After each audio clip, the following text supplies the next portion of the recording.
Hola a todos, bienvenidos a Zona Clínica, un espacio donde se tratan temas en entorno a la salud visual. Antes de dar paso al tema del día de hoy que tenemos preparado para ustedes, que además está súper interesante, quiero recordarles que CERPRO, el Centro de Desarrollo Profesional, es quien patrocina Zona Clínica. En CERPRO encontrarán cursos de educación continuada, diplomados, asesorías, coaching y todo lo que necesitan ustedes, los profesionales, las empresas, los asesores de óptica, para potenciar su desarrollo profesional. Simplemente ingresen en www.cerpro.co y ahí encontrarán la variedad de cursos que tenemos preparados y pensados especialmente para ustedes. Bueno, ya después de dar esta pequeña introducción, que también era importante, vamos a ahondar en el tema que vamos a tratar específicamente el día de hoy, que es cicloplegia. Sí, la cicloplegia nos enseñaron desde la escuela que era un test muy importante, sobre todo si queríamos determinar el 100% del defecto refractivo. Pero al mismo tiempo, sabemos muy bien que a medida que vamos desarrollando nuestro ejercicio profesional, es algo que vamos dejando un poco en el olvido. No es algo que utilizamos a diario. Es más, lo dejamos especialmente para los pacientes pediátricos y que tengan defectos visuales altos. El resto, pues en la medida de lo posible, no lo usamos. Ni la cicloplegia ni la dilatación pupilar. Para que podamos profundizar más en este tema y para que podamos recordar y comprender la importancia de hacer este test, he traído una súper invitada. Ella se llama Lady Barbosa. Lady es graduada de la Fundación Universitaria de la Área Andina Seccional Pereira, optómetra.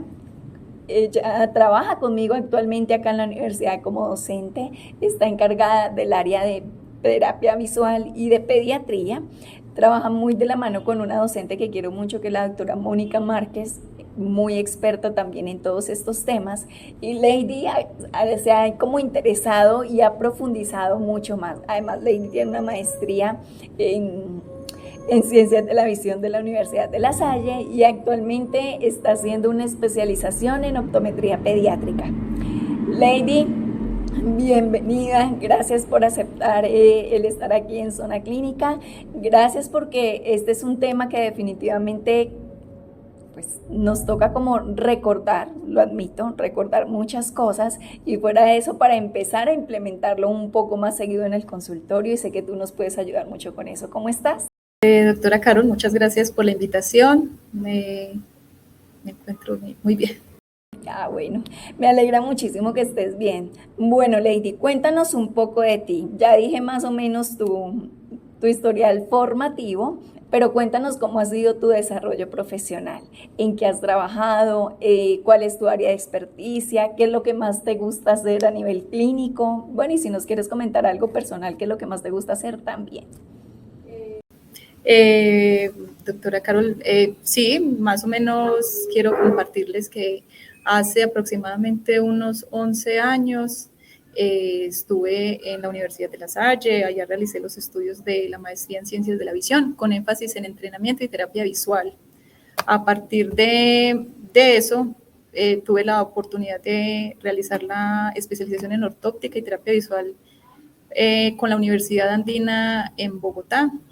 Y desde ese tiempo me empecé a hacer mis primeros pasos en esa área. Y aproximadamente en el 2019 ingresé a la universidad para desempeñarme en el área clínica de terapia visual y optometría pediátrica. Y viendo la necesidad de que la mayoría de pacientes eran menores de 6 años, pues vi la necesidad también de enfocarme un poquito más en esa población. Entonces, por eso también tomé la decisión de estudiar optometría pediátrica. Y también tengo un consultorio particular con mi hermana, y la mayoría de la consulta que tenemos allí también es enfocada a terapia visual, y muchos pacientes incluso menores de 3 años.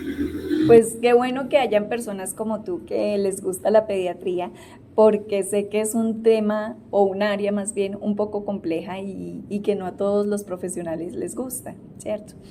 Incluso he visto pues que algunos dicen no, o sea, mis niños lejos, no me los traigan, los niños es un poquito difícil. Hay algunos niños muy bien portados, otros no muy bien portados. El manejo de eso es complejo y fuera de eso, pues a veces los papás ayudan, otras veces no ayudan tanto.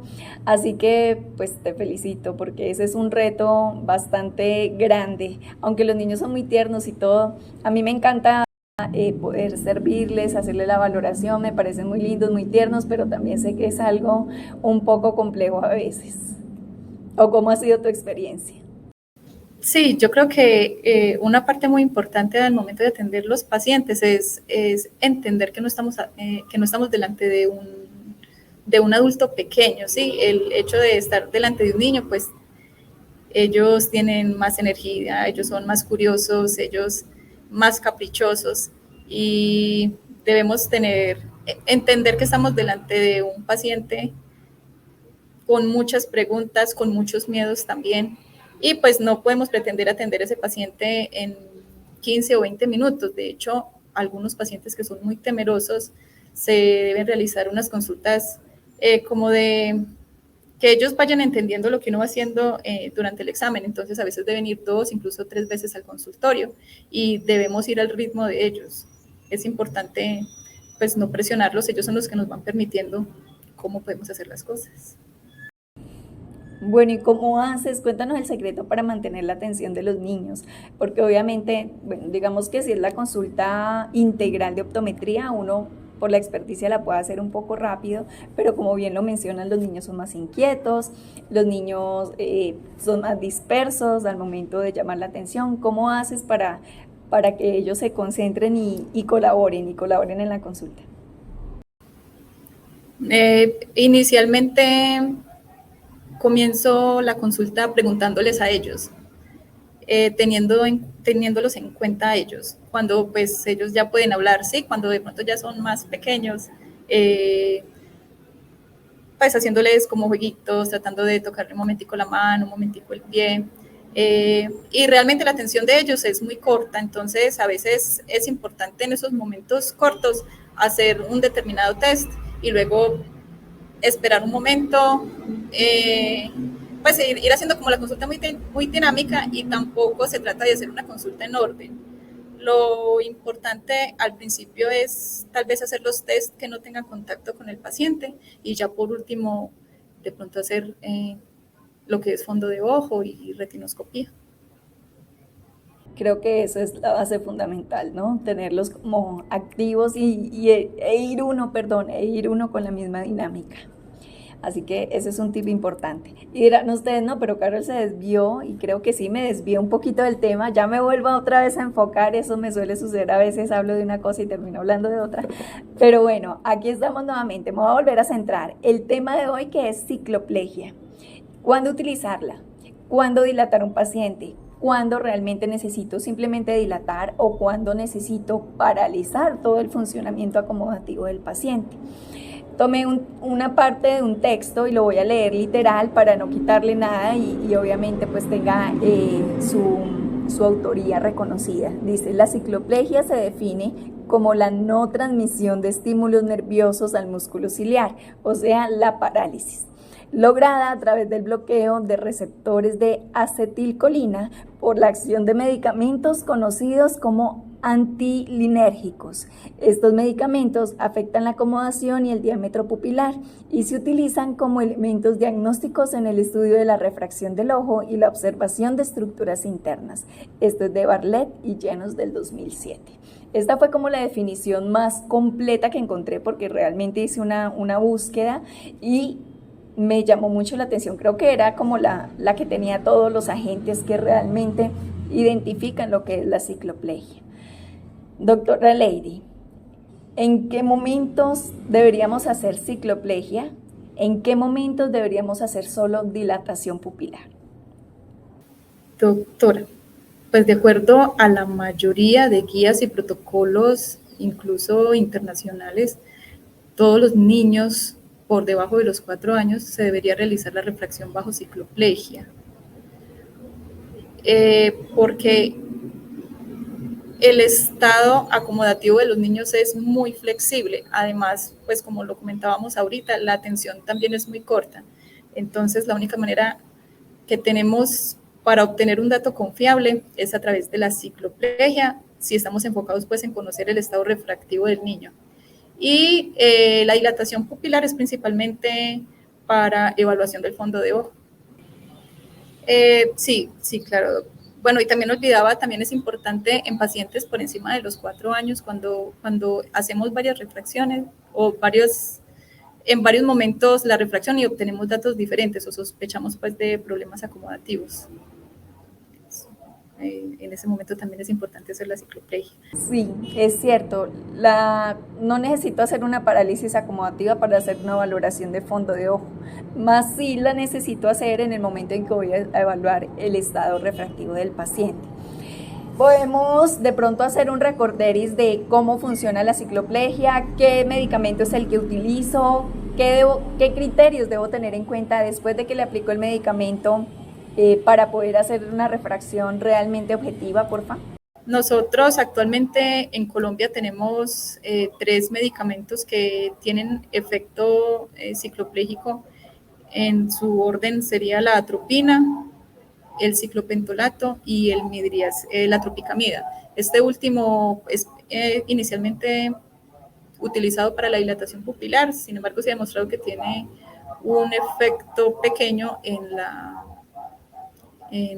el músculo ciliar, entonces también a veces es útil para utilizar en cicloplegia, sobre todo en pacientes que no se les puede aplicar el ciclopentolato, como son los pacientes con antecedentes de anomalías cardiorrespiratorias, pacientes con antecedentes de convulsiones o epilepsia y también algunas condiciones como el síndrome de Down, que no se debe utilizar el ciclopentolato. Y pues la atropina realmente en la práctica en nuestro país no es muy frecuente porque el efecto dura más o menos entre 10 y 15 días, entonces, y se ha demostrado pues que con el ciclopentolato el dato es confiable, entonces con ese podemos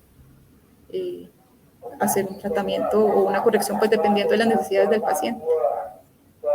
Bueno, tú nos decías que idealmente y de acuerdo pues al protocolo estándar, nos recomiendan que se haga a todos los niños menores de 4 años, entendiendo que por supuesto se espera que todos los niños tengan algún grado de efecto visual natural o fisiológico debido a su desarrollo visual.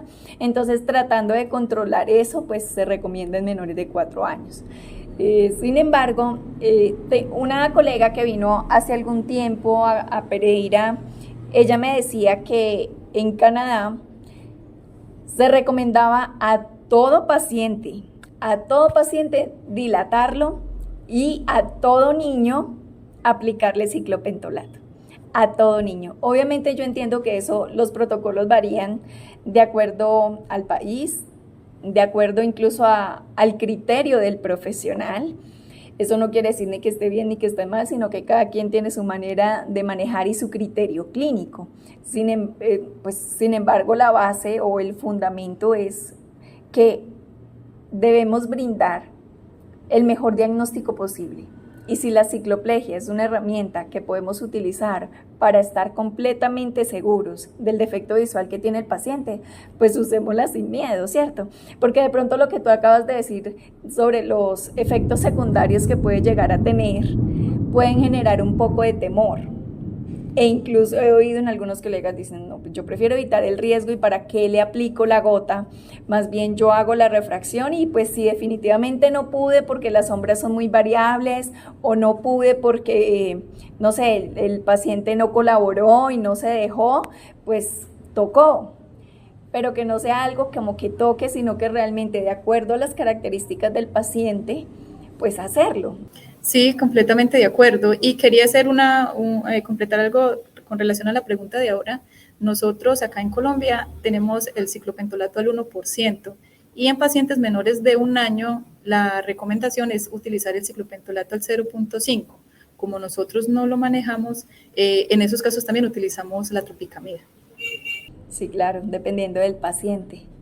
Entonces, doctora, de acuerdo a su experiencia y al criterio clínico que usted ha venido desarrollando por todos los estudios que ha hecho y obviamente por su propio ejercicio profesional. ¿Usted en qué casos se aplica y en qué casos dice, no, pues yo creo que le puedo dar un manejo? Mira que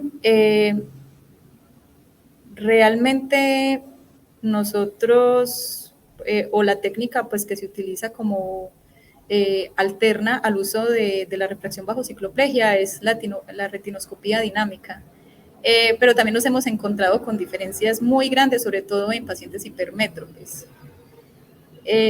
Hace poco tuve la oportunidad de hacer un trabajo con la doctora Mónica, donde vimos pacientes por debajo de los 5 años y les hicimos las dos retinoscopías, la dinámica y la refracción bajo cicloplegia. En ese momento nos encontramos en la elaboración del informe, pero pues sí hay diferencias significativas entre 1, 2, 3 dioptrías en los pacientes pediátricos. Y pues también hoy en día hay que tener en cuenta también el tema de la miopía. Sí, a veces debido a que la capacidad de acomodar de los niños es tan amplia, pues no podemos caer en el error de clasificar o de tratar a un niño como miope cuando en realidad no lo es. Entonces, pues en la medida que sea posible. Mira que realmente nosotros, o la técnica pues que se utiliza como alterna al uso de la refracción bajo cicloplegia es la retinoscopía dinámica. Pero también nos hemos encontrado con diferencias muy grandes, sobre todo en pacientes hipermétropes. Hace poco tuve la oportunidad de hacer un trabajo con la doctora Mónica, donde vimos pacientes por debajo de los 5 años y les hicimos las dos retinoscopías, la dinámica y la refracción bajo cicloplegia. En ese momento nos encontramos en la elaboración del informe, pero pues sí hay diferencias significativas entre 1, 2, 3 dioptrías en los pacientes pediátricos. Y pues también hoy en día hay que tener en cuenta también el tema de la miopía. Sí, a veces debido a que la capacidad de acomodar de los niños es tan amplia, pues no podemos caer en el error de clasificar o de tratar a un niño como miope cuando en realidad no lo es. Bueno, doctora, espérame que me quedó una duda respecto a la investigación que nos estaba comentando. O sea que lo que se hizo fue un comparativo entre la retinoscopía dinámica y al mismo paciente se le aplicó ciclopentolato y se hizo pues la refracción bajo cicloplegia y mostró esas diferencias. Ah, ok, o sea que definitivamente si realmente queremos saber cuál es el estado refractivo del paciente, es mejor hacerlo bajo cicloplegia. Sí, sí, claro. Además, también debemos tener en cuenta que, o sea, pues, como lo hemos hablado, que la atención del niño es tan corta, entonces, dependiendo de donde él tenga su punto de fijación, pues van a variar las sombras. Con la cicloplegia, pues eliminamos ese sesgo e independientemente de donde él mire, yo siempre voy a encontrar el mismo estado refractivo. Y otro aspecto que también me llamó mucho la atención y que obviamente tiene toda la coherencia del mundo es la parte de la pseudomiopía. Y ahí obviamente sabemos que el estado acomodativo es el que más influye, vos lo mencionabas, la flexibilidad que tiene la acomodación o también un espasmo acomodativo que pueda estar sucediendo por el exceso de trabajo en visión próxima, no solamente en los niños sino también en los adultos, pues ahí es indispensable también hacer la refracción bajo cicloplegia si tenemos esa sospecha. Sí, sí, Doc. Y, por ejemplo, nosotros hoy podemos ver que incluso los niños de meses ya tienen acceso a celulares, a tablets. Incluso en los coches ya viene como un dispositivo, como un accesorio donde uno puede guardar la tablet y el niño en su cochecito ya puede estar viendo todo el tiempo en las pantallas. Entonces, pues eso también lo debemos tener en cuenta. Sí, sí, es cierto. Desde muy pequeños los niños están expuestos. Bueno, doctora Lady, ahora coméntenos cómo es ese protocolo de cicloplegia. Listo, bueno, indispensable, primero que todo, el consentimiento informado, donde le vamos a informar al paciente, o pues en este caso, si es un paciente pediátrico, al acudiente, sobre las ventajas pues que se obtiene al realizar el examen bajo estas condiciones, después de indagar sobre los antecedentes personales, sobre de pronto la existencia de algún riesgo, procedemos a utilizar el medicamento. Nosotros tenemos la posibilidad de utilizar el ciclopentolato al 1%. Normalmente lo utilizamos una gota en cada ojo y después de 5 minutos se repite una gota en cada ojo y esperamos que el medicamento haga su efecto máximo entre 40 y 50 minutos. En ese momento debemos realizar la retinoscopía, debemos tener en cuenta la distancia, igual casi siempre la realizamos a 50 centímetros, también depende pues de la edad del paciente y de las posibilidades pues que tengamos, porque esa distancia sí hay que tenerla en cuenta al momento del resultado. Sí, claro, sobre todo para compensar como la distancia con el valor dióptrico, ¿no? Y poder que nos dé más exactamente. Ok, bueno, Doc, ese es como el resumen de lo que es la cicloplegia. No sé si de pronto hay algo más que quiera que profundicemos en cuanto a la aplicación de la cicloplegia o los cuidados que vamos a tener. Yo sé que los mencionaste como muy someramente, pero de pronto como profundizar. Decías que en los pacientes con síndrome de Down hay que tener cuidado. Obviamente sabiendo que su condición es un poco pues difícil, ¿cierto? Que además tienen como complicaciones a nivel del sistema nervioso, del sistema cognitivo, es un poquito difícil hacer la consulta. Digamos que el paciente resulta negativo para cicloplegia. ¿Qué recomiendas en este tipo de paciente? El manejo que le podemos dar para poder garantizar una refracción lo más cercana a la realidad posible para este y cualquier tipo de paciente que pues no le podamos aplicar la cicloplegia. Doctora, de pronto tenemos dos opciones. Algunos expertos recomiendan la utilización de la tropicamida. Se aplica una gota en ambos ojos, después de 5 minutos se aplica una segunda gota y procedemos a ocluir los puntos lagrimales más o menos por unos 2 minutos y realizamos la refracción a los 20 minutos. Pues nos puede dar un dato muy confiable. Y en caso que definitivamente el paciente pues tiene unas condiciones sistémicas importantes y pues en ese caso optaríamos por realizar la retinoscopía dinámica monocular. Doctora Lady, no, muchísimas gracias. De verdad que creo que ha sido un aporte muy grande y muy significativo. Creo que la conclusión de este tema es que perdámosle el susto a los que tenemos miedo a la cicloplegia, aplicarla, perdámosle el miedo, es un medicamento que pues se puede manejar y en caso de un evento adverso que puede suceder, pues es algo que se pueda manejar, no es algo que vaya a generar pues un daño grave en el paciente, una consecuencia irreversible, por lo tanto garanticemos que el examen que estamos haciendo es muy bien hecho y que podemos darle el mejor diagnóstico y el mejor manejo a nuestro paciente. El paciente que lo requiera, apliquémosle cicloplegia. Niños con defectos visuales altos, pacientes con aparente miopía o con sombra fluctuante, pacientes que de pronto no sean muy colaboradores y que pues de pronto por su condición cognitiva, pues no puedan colaborar ellos mismos, pues también apliquémosle, evaluemos muy bien y determinemos en qué caso definitivamente es mejor hacerlo bajo la cicloplegia o bajo la atropina si se requiere para garantizar un correcto diagnóstico. ¿Algún otro consejo o recomendación, doctora Lady? Pues que nos animemos a realizarlo con más frecuencia porque a veces es un poquito triste recibir algunos pacientes adultos que anteriormente los han visto incluso desde niños y pues de pronto por el temor o el desconocimiento de realizar la cicloplegia, pues se nos han pasado datos importantes y condiciones que se pudieron haber tratado desde mucho antes. Entonces, pues La invitación es a que nos arriesguemos, obviamente, como lo dice la doctora Carol, teniendo todas las herramientas, todo el conocimiento, para realizar una valoración segura y siempre una muy buena anamnesis.